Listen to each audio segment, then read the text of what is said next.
Hello and welcome to Murder Analysed. I'm Christina Moore. Now the case today is going to be the case of Mick and Mairead Philpott, the child killers. Okay. Now Michael Philpott was about 63. I think he was 63 at the time of when these murders happened. Okay, and he's sort of known more by Mick, so we're going to call him Mick Philpott rather than Michael throughout this. So he was born in 1956 in England, and he was convicted in 2013 as an arsonist who was found guilty of causing the deaths of six of his children. Okay, and that was in 2012. So it was in England, and the trial took place in 2013. So let's talk a little bit of why this case at the moment. Right now, this was on my list to do. Okay, it's a well-known English case, but I think this case is either going to shock you in his and also his wife's behaviour. But I think what could be more shocking to you is that the sentences that they received. And as I talk about in a lot of my videos, is about these tariffs that have been set, and this becomes quite clear now in this case. Okay. And certain things under the law. So anyway, so Mairead, his wife, was also then charged with murder, okay, as was a family friend, Paul Mosley. Okay, so you have Mick Philpott now that's been sentenced to life imprisonment for the arson on the house that killed these six children, 5 of which were his and 1 was his stepchild. And then you have then Mairead, who was then charged with murder. This is what they was charged with at first, murder of her 6 children. And then the family friend also, Paul Mosley, that was also charged with murder. And they both got, Mairead and Mosley, got 17 years each. Okay.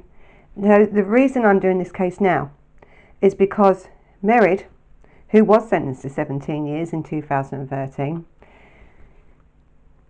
is about to be released. Now, this video today, it's the 11th of November 2020. Now, this month, November 2020, Mairead will be released, right? She couldn't even be, but I think it's later in this month that she will be released. And so this is why I thought I'm going to do this video now, because I think this case needs to be told again, right, in its entirety. And you look at the background of not only Mick Philpott, but also Mairead Philpott. Mosley, I think, is up for parole soon, but there's no release date for him at the moment. So this is why I'm doing this case today. Okay, now this case, they were arrested with suspicion of murder. Okay, and then they were charged with murder. But the thing is, with murder, it's very hard to prove. Okay, because the 2 elements in criminal law that you have to prove to be, really guarantee a conviction are the actus reus and mens rea within the murder. So it is, was there the act done? Okay, which there was. They had proven that they had set fire to the property by using petrol through the door. Okay, but the other part of it, the part that you have to prove where there was intention, right? So the intent to kill couldn't be met. And this is why then that charge then was dropped from murder to manslaughter. Okay, and so they were taken to court on manslaughter charge. Now, you think, yes, they've killed him, and the people that don't do law can't really understand it, that you've killed these children. Yes, they did kill these children, but they didn't deliberately kill them. Okay, and that's the difference. If there was an intention that they had planned it to kill the children, then that would be murder.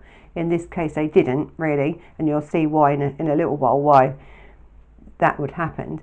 And so really that's the 2 elements that wasn't met, and so they could only meet one element, what that was the act that they could prove they did, but the intention they could never prove. Okay, so that's why it was then dropped to manslaughter. Okay, so we've now got Philpott, this Mick Philpott, right? So usually, actually, I would start with the childhood of the perpetrators and stuff like that. But with this Mick Philpott, there's not much on him, okay, at all. Not that would be relevant to this case, okay. And I think as we go through this case, you will see by his character and the violence towards women and the control that there's definitely issues. But I don't know about his childhood, so I can't say anything about his childhood. There's just nothing really. But I think you will gauge this man's character definitely through the actions that we're going to tell you. So I'm going to start with Philpott and the actual Mick Philpott, because he was a father of 17 children through various different women, and he just loved his lifestyle, okay. So he had then, at the time of, or just before this this arson on this house, he was living with Mairead, his wife. Then he also had the girlfriend Lisa Willis living there. He was having relationships with both, so they were living this sort of lifestyle. There was 11 children at one point in this house with them, and so there was a lot going on. Now, he had a council house, and he wanted to have a bigger council house because his choice of having two women who continued having children by him living in this house, he said the house wasn't big enough. All right, so there was a lot of controversy over that. Now, I am also going to talk about the benefits, right, the benefit system in England, and I don't mean any disrespect to anybody that has been on benefits or are on benefits, and especially at this time when we're in lockdown and people are losing their jobs left, right and centre. Benefits are an important part of, you know, society at the moment. We need them. So when I talk about benefits, it means, I mean no disrespect to anybody, okay. I am talking about benefits probably in a derogatory way in concern of the Philpott case, because benefits play a big part in Mick Philpott's life and also in the arson attack on the home, okay. So that's why I'm talking about benefits and him and them on benefits. So I hope that no one takes offence from anything I say about benefits. A lot of people are on benefits, and that's fine. And a lot of people actually in this country have a lot of children and have them children because they love them children, okay. So please don't be offended at that either. All right, so let's clear that up. And also I should say that I suppose in this video there is going to be some content that some people may find upsetting, because we are dealing with the death of 6 children, okay. But I don't go into that much, because really it was an arson attack, and they really died of smoke inhalation, right? But it's still sad, and it's still a terrible case because 6 innocent children died. So okay, we'll move on. So Philpott, Mick Philpott, he just thought that he was entitled to everything, okay. You owed him, and that'll come again later down the line when we find out why he thinks this. Also, his lifestyle was what I would call not normal in society. It happens. People live and have more than one partner, and they live quite happily. But in this case, it's the Philpott's psyche that I'm looking at. It's what he expects from these women, what he expects from this life, what he expects from society to keep him, okay? And these children that they were having, you know, lots of them, were nothing to do with what he wanted to have children. They were to do with, I want more money from the benefit system. Now at that time, and I think there's some changes coming in here with this later on, but at that time, the more children you had, the more money that then you would get in some form of benefit, child allowance and other benefits. And this man never worked. So this man had 2 women living there. I think Mairead did have a cleaning job now and again when she wasn't pregnant, but there was nothing, none of them were doing anything apart from having children and really living off benefits. But they weren't having children because they wanted these children. They were having children because they wanted to have the money from the benefit system to give him a lifestyle, so Mick didn't have to work at all. He just didn't. And he thought there was nothing wrong in that. So then you have him wanting, then, you know, people were sort of saying things about him. He went to the council and he wanted a bigger house, and he was fuming that they said no, because we just don't have any, you know. And his choice then was to have all these people living in this house. So they could have offered the others a 3-bedroom or a 4-bedroom house, but they couldn't accommodate 11 children and 3 adults in a property, which was a local authority housing. And you've got neighbours. And then he had this caravan stuck in the garden, which he then used to sleep alternatively with Lisa one night and Miranda the next. And this was them hitting now the news, right? This was now, people now were talking about this lifestyle, this couple, you know, this threesome going on, these 11 children, and how he was demanding. And I think he actually is the one that went to the papers, or he went to, I think, also Jeremy Cole's show. And I'm actually going to show you a clip of that Jeremy Cole show, because it just shows. But Jeremy Cole, I think for Jeremy Cole, you know, when you have someone that then comes along and wants to come on your show with this sort of a story, you know, and if I was a talk show host, I would, you know, this is like a dream come true. Really, you've got this man that wants to come on your show, and usually they would talk about, I think, general things in life, and it would be about this boyfriend, or who's the father of my baby, you know, one of 6, whatever. It was that sort of show, but it was a very high rated show, and it went for a good few years. I think there was an incident, and then it was taken off, but it did go for a good few years. And Mick went on this show because he thought, people are going to feel sorry for me. People are going to think that I deserve this council house, because in his mind, he did. And I think the reaction, and I think even Jeremy Cole sort of met his match, I think, with this man, because this man was obnoxious. He was rude. He was narcissistic. He was, you could just tell from this interview, or in front of this audience, what sort of man this was like. So anyway, after that, then of course the press then got hold of it, and they started calling him Shameless, you know, Shameless Mick. Because at the time we did have a show in this country called Shameless. I love Shameless. I used to watch it all the time. I thought it was an absolutely fantastic show. But again, it was a drama series. It's not a documentary. It's not real life.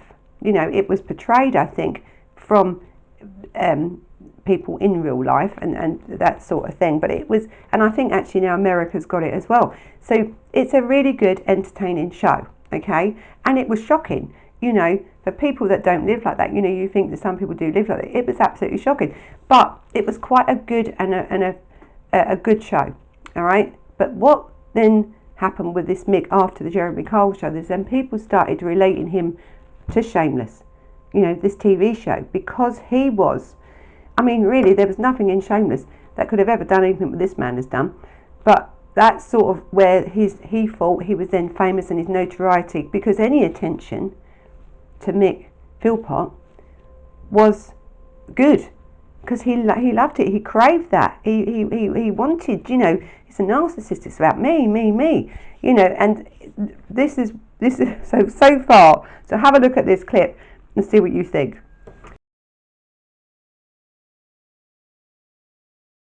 We all work.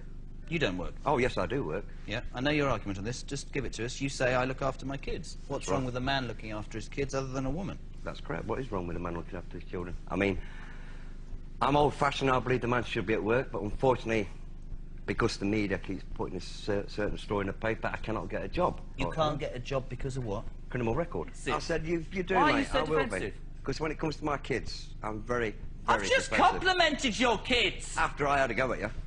I just said that ever Listen, just since... get out, just talk to that, pal. Talk to that. Okay, so now we've got, so as I said, you can now actually see, can't you, his sort of, the way he portrays himself on TV in front of millions of viewers, because Jeremy Cole had millions of viewers. And so, so when you think about that, and then I think Anne Whittaker then also did a a show on him, because she had seen, I think, Jeremy Coleman, she had seen the papers, and there was things going on in the papers, and Whitcomb was a Conservative MP, and I think she done it because she thought, no, you know, let's give this man a chance.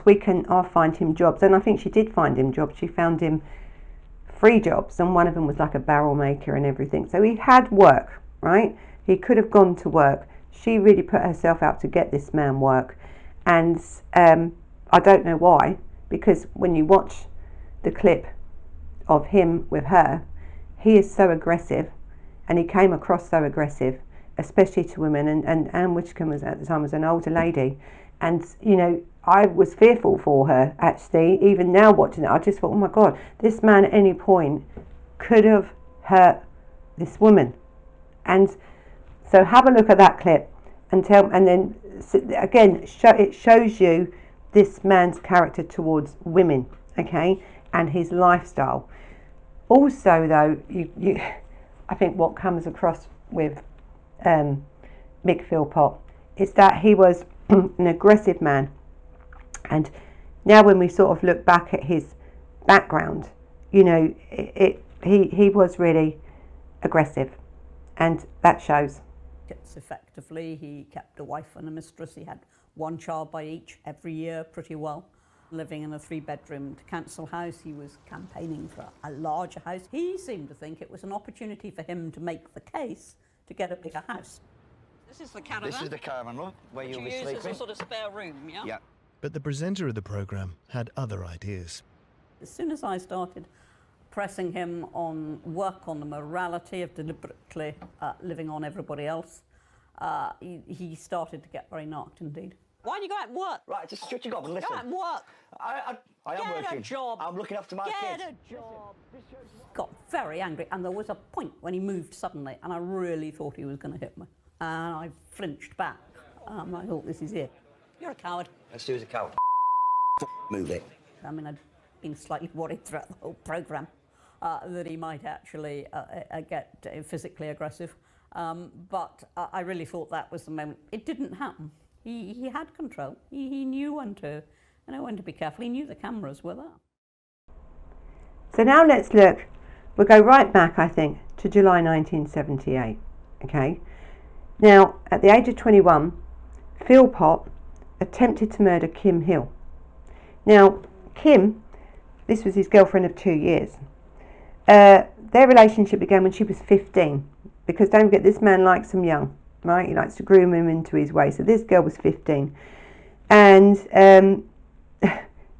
she met him, and there was a lot going on here, and sort of, she says that he got so jealous she couldn't go out.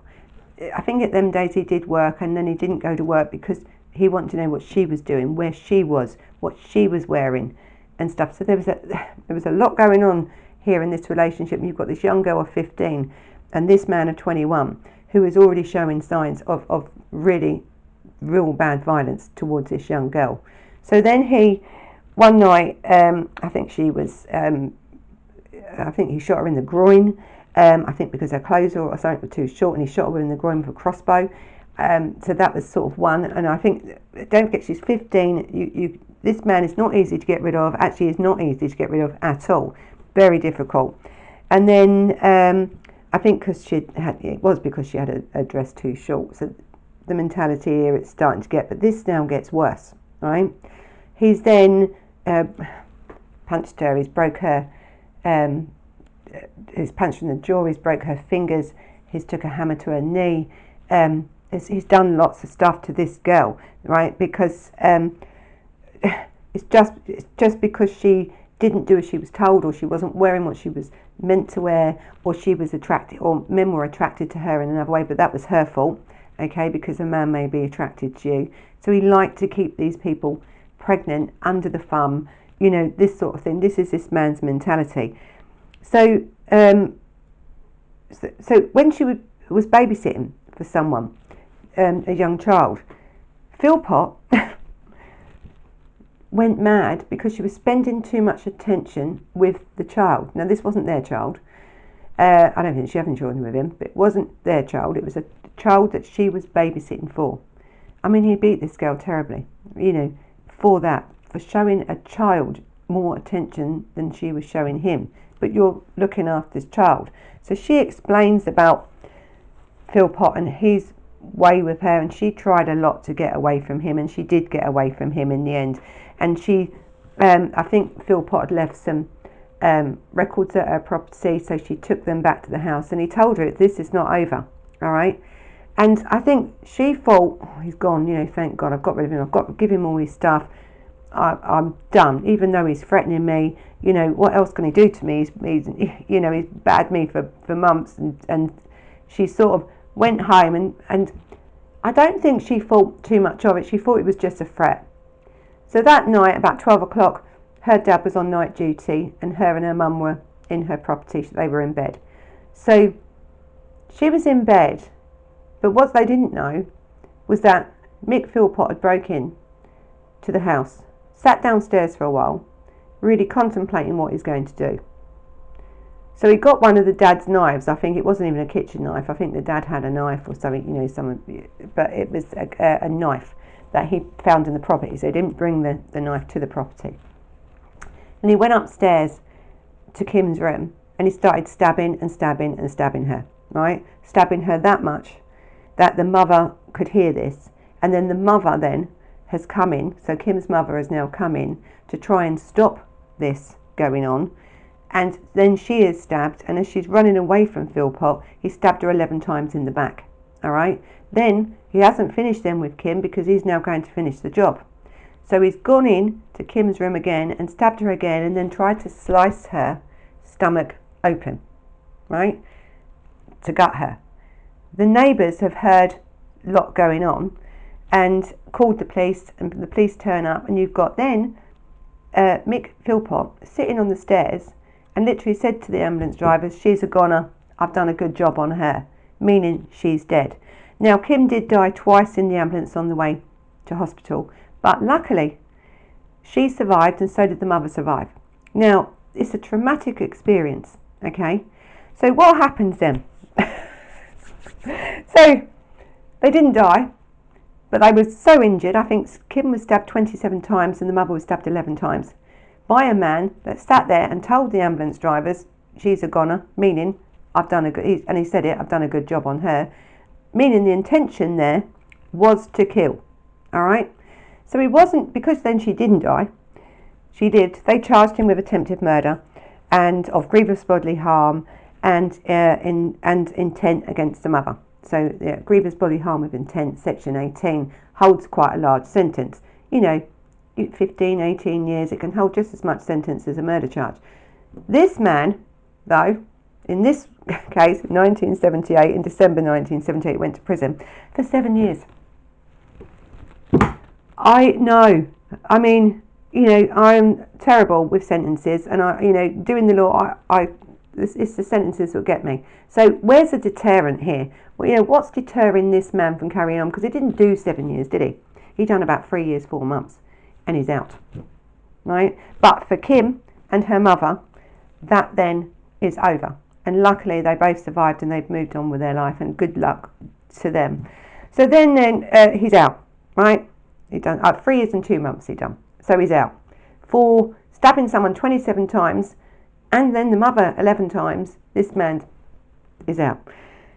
This is our system for you. So Philpott then moves on to, right, Pamela Lomax. Now, and that was in 1986. And now she had 3 children, 2 sons and a daughter. Lomax said that with him, right, with Phil, no, with Mick Philpott. So again, she says he was controlling and violent, and he would even teach her children, her sons, to abuse their mother. Okay, so the mentality of this man is now showing clearer and clearer. You know, he's already been, you know, charged with attempted murder. He's spent time in prison, not enough, because obviously he's come out, he's now moved on to another young girl and doing the same sort of thing, but now also teaching his sons to be as abusive to women as he is, okay? And she just could not get rid of him. Now, don't forget, you have Kim tried to get rid of him, and look what happened to her. This man now has met and married Pamela Lomax in 1986, and then she could not get rid of him. Her, in her mind, and she'll say it, she was wishing, hoping that he would move on, because if he moved on, you was okay. He's going to leave you alone. And he did, right? He met then Heather Keyhole. Now, at the time when he met Heather, she was only 14. So again, I keep saying he likes them young. He likes them so he can groom them, because as these girls are young, they're influenced by him, and he was at that time when he was seeing this 14-year-old girl, 37 years old. So now we've got a child predator, right? A paedophile as well, 14. And, you know, but then so we stayed with her for 2 years, and on her 16th birthday, he ran away with her and married her, right, when she was 16. But again, she had 2 boys with him, and in quick succession. So again, he likes to keep them pregnant, keep control. Let's keep control of you. You know, you're young, you're influenced. This girl is probably under 18 with 2 children, and with a man now 38, 39-year-old, dictating to her what she can do in her life. And also her 2 children then were told to, the 2 boys were told to, abuse their mother, you know, call her names. You know, it was just, he's an awful man. So, but because she had these 2 boys, he wanted a daughter. And then he used to beat her because she couldn't give him a daughter. So again, she's thinking, oh, please God, let him find somebody else, you know, because, you know, he'll have to. But in 1991, see, he was given a conditional discharge for assault of occasional body harm after headbutting a colleague. So there was issues going on here. And I think what that then done for this young girl, for Heather, was to allow her to get away. All right, and she did. He had also met a lady called Lisa Willis. Now, Lisa Willis was actually a bridesmaid at Duffy and Philpott's wedding, right? Because now we have them living together as a couples. So there's 3 in this relationship. And so then this really, now Lisa was 16, right? She was an orphan and she was a single mother at 16, right? So again, these are the people that he's targeting. These are the women. So now you had the wife who was just married, who's 19, a single mother, came from a relationship of violence. He's now got the mistress, now Lisa, who was 16, an orphan, and also had a child.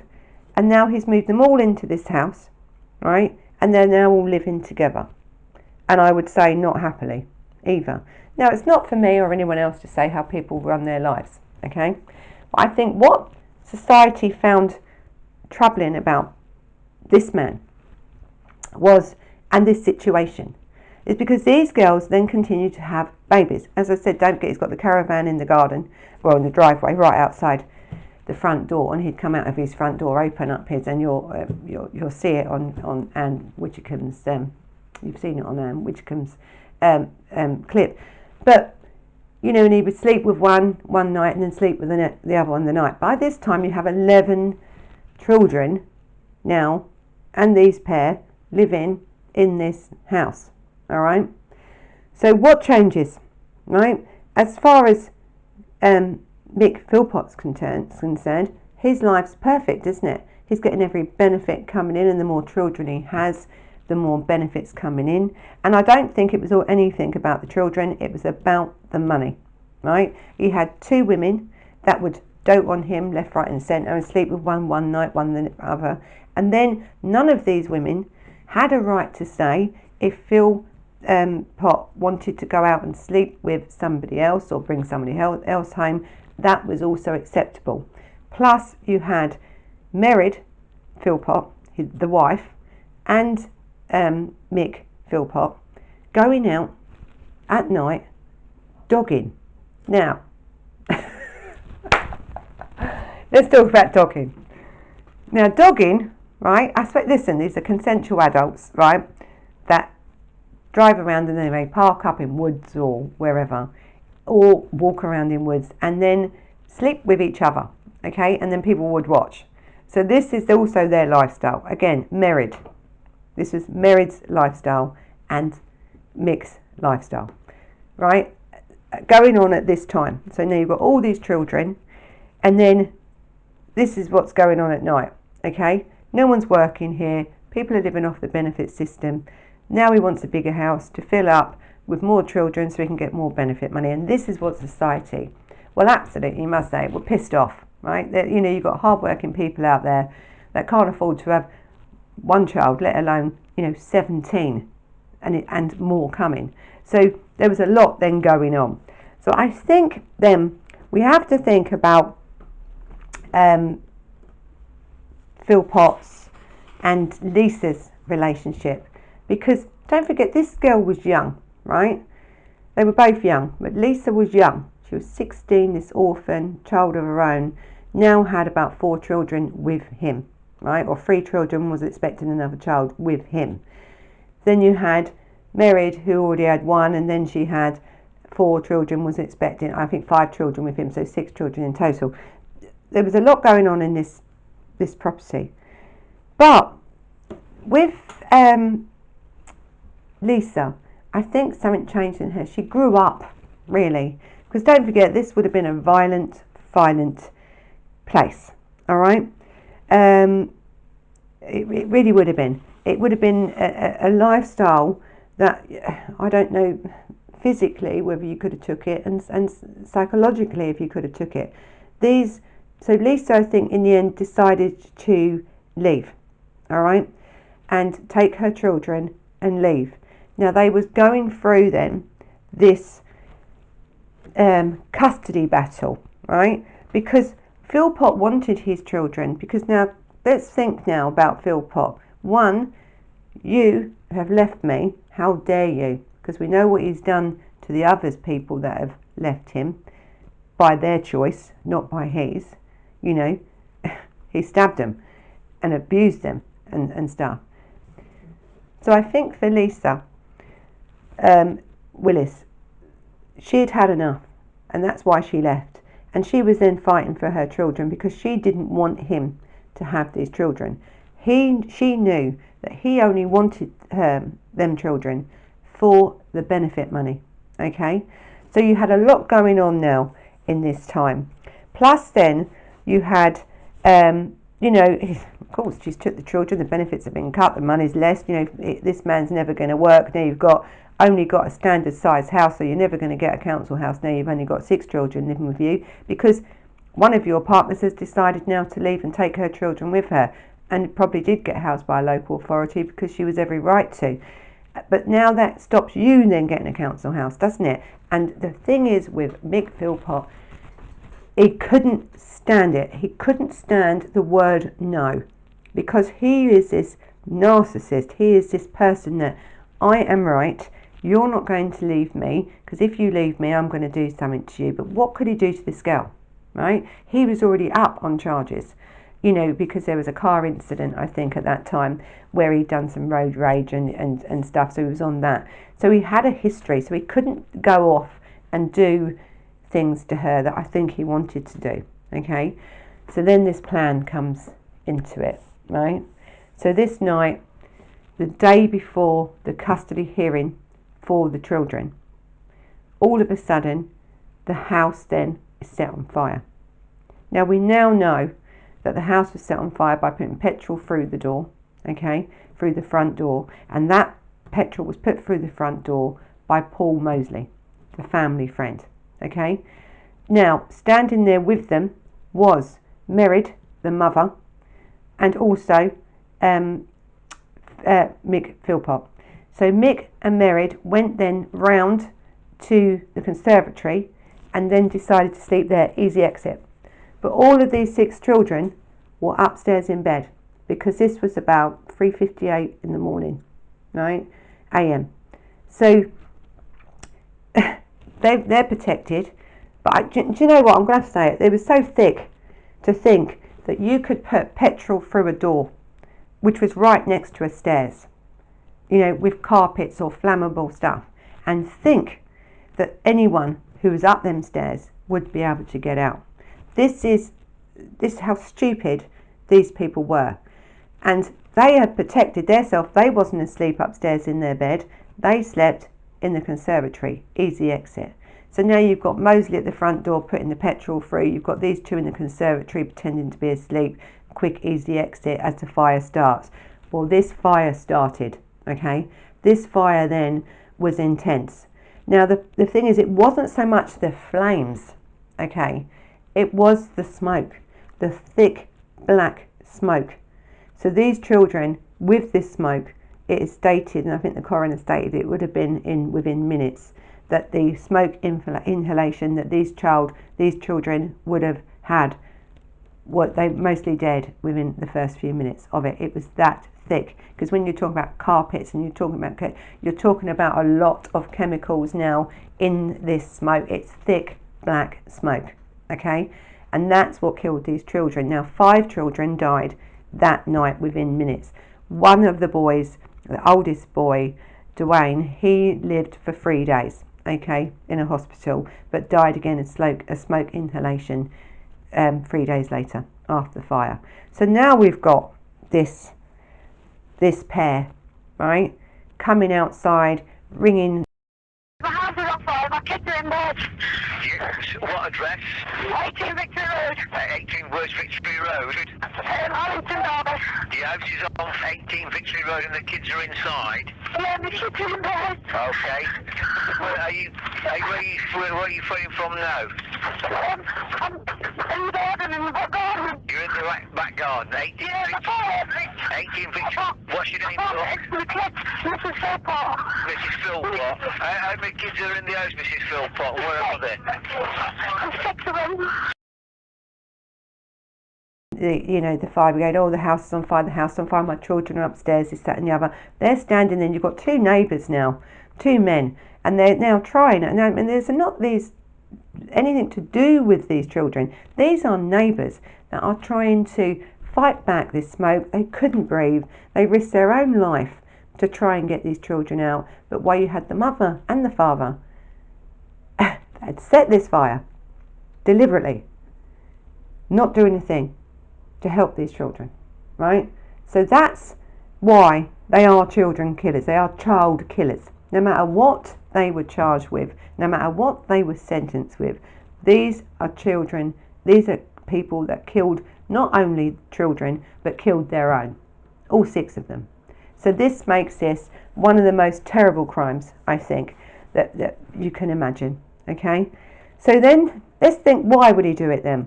All right, so don't forget, the police don't know this yet. They think it's been an accident, something set it off. But, as I said before, in a lot of my cases that I do, some criminals are bloody stupid. And the thing is with fire investigators, they know, the fire doesn't start and kill 6 kids and people think, oh, it's an accident, go away. No, there's an investigation, a massive investigation. These fire people are trained to find what's caused it, what sort of flammable stuff has been used, where it started. They're really highly trained, and we have forensics and we have all this stuff that we use, to catch stupid criminals like these lot.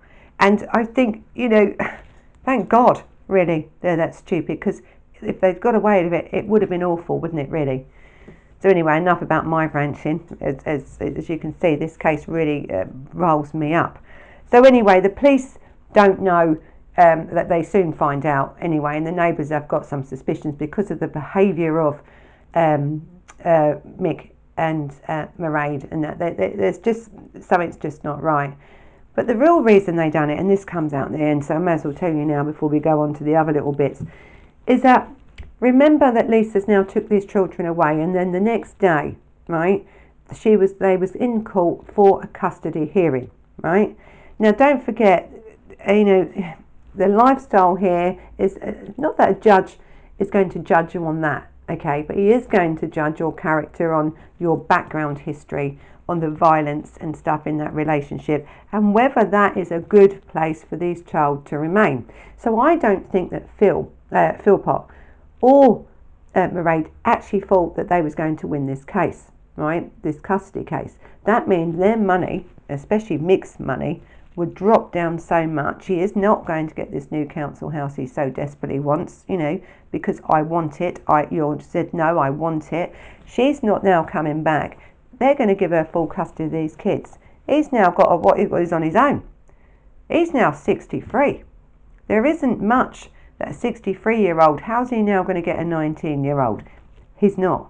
Okay, so his influence over women is, as he's getting older, it's, you know, the chance of him now finding a 14, 15, 16-year-old is limited. Okay, very limited. You know, by this stage you would now be, you know, really under suspicion with the police if you was hanging around with 14 and 15-year-olds. So that wasn't going to happen. So in his sick mind, and actually in all three of their sick mind, because you've got Philpott, both of them, you know, Mick and Mairead, and then you've got Paul Mosley, who was this family friend, thinking, okay, we're now going to set Lisa Willis up. We're going to set fire to this house and make it look like it's her. So then the court will going to give me back my children, okay? She isn't going to get them. She's going to go to prison because we're going to blame her, which she did try to do. And then we're going to take the kids back, get all the benefits, and get the house we want. Okay, so this is where this case then, you start to think, my God, you know, whether you've meant to do it or not, to put your children at that sort of risk for a little bit of benefit money. Because now the police know that it wasn't an accident. It was now deliberate, right? It doesn't take them long to find that out. So he's done this appeal. And you're going to see a clip of this appeal, and I want to know what you think after. Because when you look at this appeal, he and her, both of them, have got what I would call crocodile tears. Well, actually, there wasn't even a tear. There wasn't even a tear. They made it look like they were crying, or they tried to, right? They made it look like there was emotion, but there wasn't. Because when you look at his wordings in that, and you have behavioural scientists that have looked at this and looked at it actually at the time, and this is when the police knew something was wrong, because a lot can be told from when we do these appeals, and that's why a lot of time they do them. One, because they want to get the information out there, but two, it gives them a chance, you know, the police and other people, to see how you react. Okay, so this reaction from Mairead and Mick was very strange. Now, I remember at the time when we looked at that, and we was in law at the time, and you know, none of us, and I don't know any lawyer at that time that would have looked at that video and thought that these people were innocent. There was something wrong, right? You had the press in that room, and I know some of that press in that room. They thought, this ain't right, something's not right. You had the police really now thinking, you know, something's not right here. You know, when you are pretending to cry, I mean, Mairead couldn't even lift her head up. You know, you couldn't look you in the eye. You've just had these 6 children. Now you know that now they haven't died from accident or just a fire or electrical fault. They've actually now, someone has set fire to your home. All he says is thank you to the police, thank you to the, you know, fire brigade, thank you. You know, there was no emotion. He tried to, but there wasn't any. He never mentioned really these kids once, but what he did say in that video, and it stuck with me for a very long time, he said, you know, just leave us alone now, right? Just leave us alone now. It's nothing to do with us. And I think psychologically, you know, and when you have behavioural scientists that look at this, they're looking for body language, right? So eye movements, whether, you know, because you have natural way of reacting to stress or grief or happiness, you know, that your face changes and stuff, which is a natural thing. when that's a lie, them things don't naturally happen, right? So one thing may be coming out your mouth, I didn't do it, it's not me, but your face and your eyes and your movements and your body language tells a totally different story. And so that's what the behaviourists were looking for, and it was quite evident, to tell you the truth. But also they're looking at what you say, how you say it, whether your eyes move this way or that way. You know, there was a lot. And as they said, you know, he looked like he had Botox. He had that much, he had so lack of emotion in his face. No tears coming out. The tissue was dry. Now, I've seen people go under these, you know, conferences, police conferences, news conferences, to get their people out there to find out what happened to their children and whatever, you know, to get evidence to come in, who've gone through boxes of tissues. You know, they really have. These people, both of them, right? So one, you could say maybe it was just his reaction to certain things, but when you have two of them doing it, two of them reacting in the same way, not reacting in the normal way to what you would as a grief-stricken parent that's just lost 6 children, okay? The tissues were still dry. No one had changed the tissues. No, you know, there's no tears. There's no emotion. She couldn't even look at you. No one mentioned these children, the loss. First of all, I want to thank my 3 oldest children, because they helping us to cope with what's going on. And then there's a young lad called Daniel Stevenson who tried to get in the house the same as myself, Joe across the road, and the Butler brothers. And of course there's the poor firemen, the police, the ambulance, so anyway, the doctors, the nurses, so on everybody who tried to help save our children. They couldn't. Just excuse me a minute.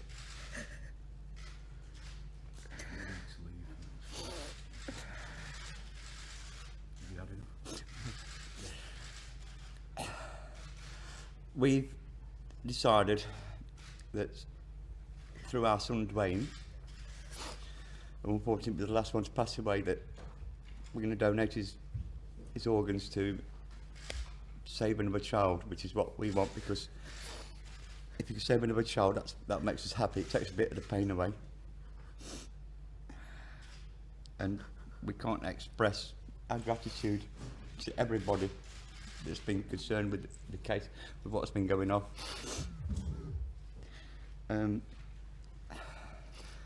I've actually been down to our home, and what we saw, we just cannot believe it. We grew up in a community that's had a lot of problems with violence and God knows what else, and to see this community to come together like they have, it's just too overwhelming. We've had people from America, France, even the travelling community. It's just, we've been to see them, it's just overwhelming, isn't it? But I say I can't express enough the police, the fire brigade and the ambulance services, because what we feel, them poor gentlemen from the fire brigade saw what we've seen. You know, my heart goes out to them, because it's not just us that's suffering, it's them as well, it's everybody. But there's one thing that I would request is please leave my family alone. If you've got any questions or anything at all, please don't come through me or my family. Please go to the police, because what's happening at the moment, you're disrupting what these officers are trying to do. So please, I beg you, leave us alone and let us try and live in peace and quiet. That's all I ask. Thank you. They then, because now they're no home, the council and have put them in a hotel room, okay?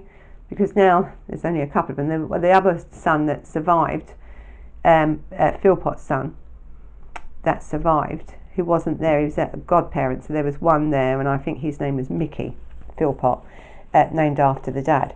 He wasn't there, he was at a godparent's house, and so he wasn't within that fire. If he had been that fire, he'd probably been dead as well. Alright, so he lost all his siblings that night as well, but he will come up a little bit later on. So remember the son, Mickey. So the police now knew that something was going on, right? Because you'd had this police conference, this appeal, which they knew something wasn't right, okay?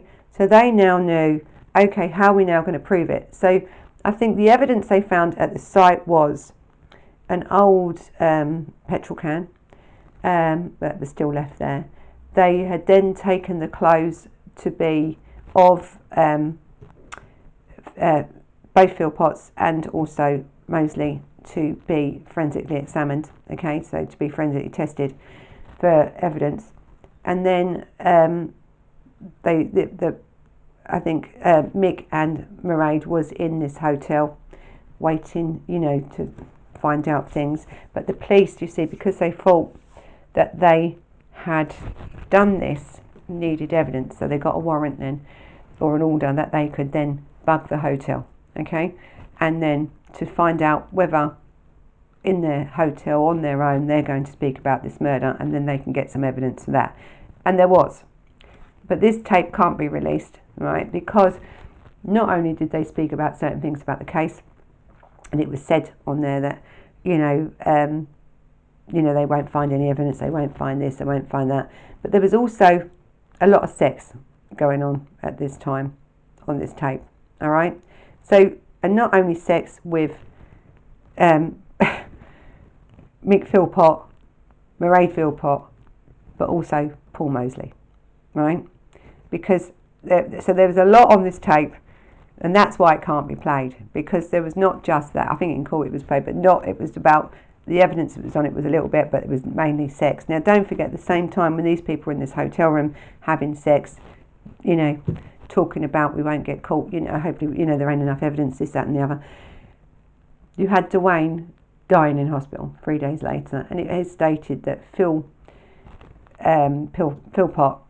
I think Mick Philpott especially, was very reluctant to go in to see this child, this dying child.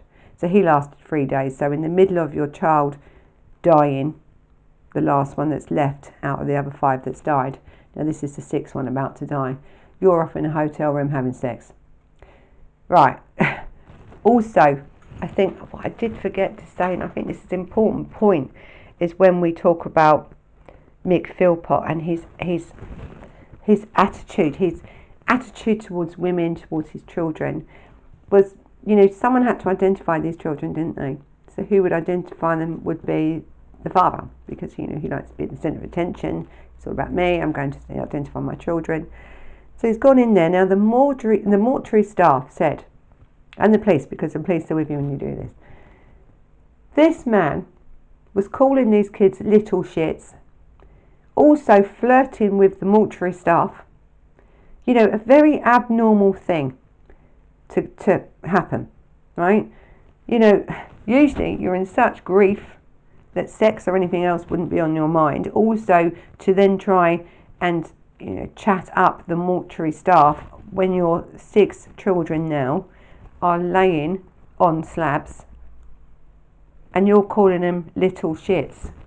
I mean, that then, the police then really, this is how they really did think it. So not only was it because of the, you know, the appeal, but it was also because of what happened just after that appeal, and the appeal to the public, you know, was this. So there was a lot. So they bugged the hotel room. They had all this stuff on there that really, you know, we can't show. And then they also then bugged the police van, because by this time they was now being arrested on the murder of these children, because the police now had gathered enough evidence, even though the forensic evidence hasn't come in from the clothing that they took, because that took a while, to make sure that the petrol that was used was the same petrol that was on their clothes. Because you think, why would they have petrol on their clothes? I think Mick Philpott, he said that the petrol on his trousers was from the petrol lawnmower. No, it wasn't, because it was a different type of petrol used for a lawnmower, and they analysed that. So that took a little bit more longer time, and found that, you know, the petrol was the same that was put through the house, was the same on the clothes, right? So if they was in the back in the conservatory, they would have no reason to have petrol on their clothing. Mairead just said she didn't know why she had petrol on her clothing, and Mosley absolutely said nothing. Okay, so that was the evidence against them, so they now knew. So in the manslaughter, they went to court, and I think, as I said earlier, that Mick Philpott got life in prison. He will serve a minimum, he has to serve a minimum of 15 years. Remember the tariffs now, 15 years. Also that Mick Philpott is a 100 cigarette a day smoker, okay?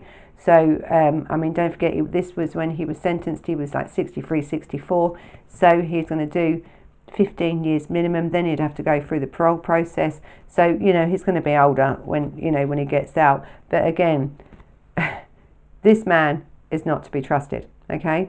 So then we've had a psychologist say about Philpott. Now again, I've spoke before in other cases about personality disorders, and you know, this is what he has, right, or had, or has still got. And so the psychologist said that he had the antisocial personality disorder, which again makes him think that everyone owes him something, and anything that's wrong with him is your fault. So again, the women leaving him, he's done nothing wrong. He could beat you and apologise. He's done nothing wrong. It's your fault. You wore a short skirt, so that's why I'm going to take a crossbow and I'm going to shoot you with a crossbow in your groin. You talked to that child when you was babysitting longer, or showed them more attention than you showed me. It's your fault then that I've then picked up a hammer and broke you and kneecapped you for doing that, and also beat you. That's your fault. All right. So this is now this personality disorder, and it is the antisocial personality disorder, which makes him a psychopath. All right. So there is no help for this man. So I don't care what age this man, when he comes out, is going to going to be. You know, 70, 75. His personality will never change. But really, this case, why I brought it up today, is not really about him. We'll deal with him when he decides to be released, if ever, if he lives that long. And also the same with Paul Mosley. Now, Paul Mosley is the one, don't forget, that put the petrol through the door, right? Again, not with the intention to kill. He was given 17 years. But again, now he will has to serve by the new tariffs out half of that sentence before he's eligible for parole. Now, there's been no release date for him at the moment, and actually there is nothing on him at the moment. So again, we will wait for him then to be released. So this case is more about Mairead and Philpott, who is going to be released this month, November 2020. She will be 39-year-old on her release. Now, 39, plenty more opportunity. You know, she says that she has regret for what happened, that she was influenced by him. Well, that is possible, right? But you have a lot of girls that are influenced, but don't go on to do and kill their children. And you know, her lifestyle is something to be questioned anyway. So now, I think in just after the trial and everything come out, and I think about a year later or 2 years later, there was a report, okay, about the surviving son. Now remember, I said Mickey, the surviving son, and we'll come back later to him. Well, this is about Mickey, right? So Mickey says that he was abused by the evil stepmother Mairead when he was 14. Now, he wrote this, the Mirror interviewed him, a good reporter. Now, these wouldn't have just said it. They would have, you know, the problem is that he has said this, right? Now, when you look at her lifestyle, you look at her background, and then when we look at what was going on in this whole family, you know, I can believe this. But again, it's an allegation, okay? Because now we've got a house that's burnt down. Actually, it's now gone. So the house that's gone, there's no real evidence. It would be her word against his. But what he said was, when he was carrying that, and you'll see the clip of the funeral, and you'll see Mickey carrying the caskets, or one of the caskets. I mean, that was only a few months after he said that he had been abused by this woman. And he says in there that this went on for a few times. The first time is that she was sitting on the bed and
she was crying over something and he felt sorry for her, and he just went up to her and said, you know, all right, you know, because this was his stepmother. This was Mick Philpott's son, not hers. But again, this child was 14, all right, 14, and he was in school uniform that day because he remembers it that clearly. And she then enticed him then into the bedroom, into the bed, and then had sex with him at 14. Now, that's an allegation because we can't prove it, and he has said this, and this was in the Mirror of what he said. So this is his saying, but you know, it's up to you whether you want to believe it or not believe it. But he said this went on for a good few times, several times. This woman slept with him. But then we think that she was also then reported that she was pregnant, and that Philpott, at the time of this trial, just before this trial was done, pregnant and made to get rid of it. So, you know, and whether that was from this child, you know, because he is a child at 14, now being abused by the stepmother, right, someone that is meant to be a caregiver to this boy, and then, you know, also was doing this dogging and the lifestyle that they was doing. So, do I say I believe him? Yes, I do. You know, he said he had sex about 10 or 12 times, but he did say that his father, Mick Philpott, did not know, right? He did not know about this, and really, because I think it could have been terrible. So anyway, so this has been, because I just don't think I can say anything else towards this this case. Just gets worse. So this Mairead Philpott, right, will be out very shortly.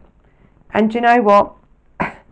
You know, I don't know. I don't know what's going to happen to her. I mean, I don't think they're going to give her a new identity.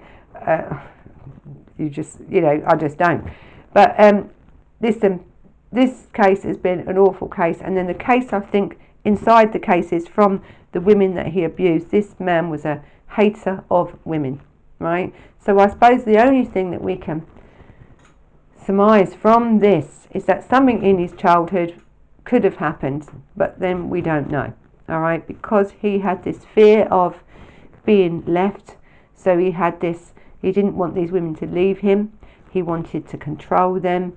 You know, he would then stop work in the early days to make sure that these women didn't dress up, do this, do that, so they weren't attracted to other men. So there was insecurities there in this man.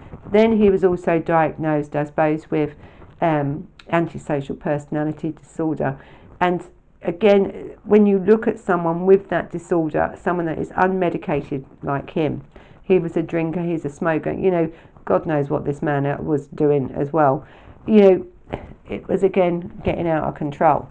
So I'm going to leave this case up to you and you know, what you think about this case. But for me, it's one of the most shocking cases, I think, because you're talking about the parents killing their children. So this has been the Mick and Mairead Philpott case, okay, updated 2020. And again, what can I say? You know what to do. Thumbs up, you know, hit the like button. You can subscribe to us on clicking that thing up in the corner, hitting the subscribe button. You can also follow us on Facebook and on Instagram. So again, thanks for watching. Till the next time. Bye bye.